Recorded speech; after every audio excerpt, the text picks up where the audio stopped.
Akan taat kepada Tuan, Raja dan Negara. Menolong orang pada setiap masa, menurut undang-undang berlakak. Berhati-hati bila gunakan teknologi ya. Jangan sampai tak ingat dunia. Silap langkah nanti viral di FYP. Berjaga-jaga, sekarang ramai tak ada muka, bersembunyi di sebalik nama. Cyberbully merata, sosmed, shopping, mind control. Saya Azlan Shah bin Abu Bakar, Sejaya Pelangkap Daerah Muar dari Sultan Mahkamah Malaysia Daerah Muar. Saya Muhammad Khairul, saya dari Komiten KL.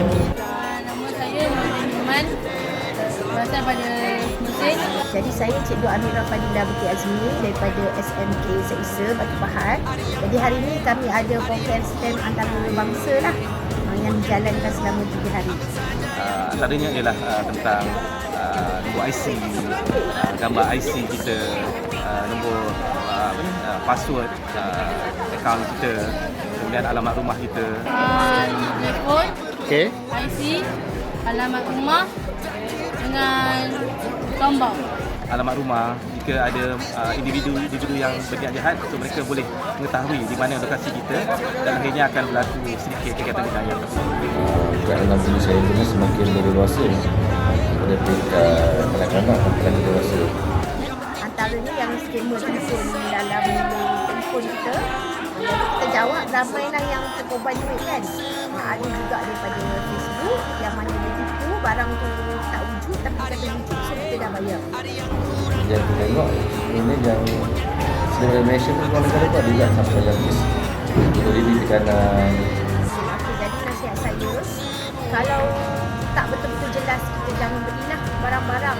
Lebih baik kita beli kat Shopee, tempat yang memang kita dah tahu selamat barang kita, ada jaminan.